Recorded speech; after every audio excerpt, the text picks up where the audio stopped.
د روزګان امنیه قومندانۍ نن د تیرو 4 میاشتو لاسته راوړنې له رسنیو سره شریکې کړې.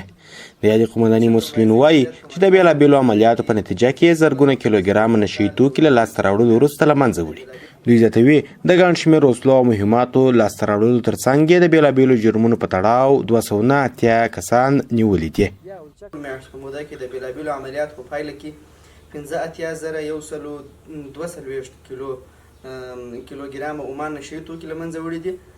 د دې ترڅنګ یې 430 کیلوګرام هغه کیمیاوي مواد هم نیولي او له منځه وړي دي چې د عمان نشهیي توکو په پروسس کې ورڅخه استفاده کیږي. د مسؤلینو په خبره چې امنیه قومندانۍ ګڼ شمېر امنیتي سرتیرو ته دغه موده کې مسلکي زده کړې هم ورکړي چې دغه مسلکیتوب او د ولسي خلکو همکاري له مجاهدینو سره د دې لامل شوی چې د امنیتي پیښو ګراف په بېساري توګه راټیټ سي. جرمونو په کښته راتللو کې دا زیاتره د ولسونو همکاري ده چې زموږ د مسؤلینو سره کوي، د امنیتي مسؤلینو سره هغه قضایي دي که دلته مرکز امنیه قومندانۍ ده. واک ته د اسلامي امارت په رسېدو سره هیواد کې بشپړ امن راغلی او خلکو ته د خوشحاله ژوند زمینه برابره سوې ده.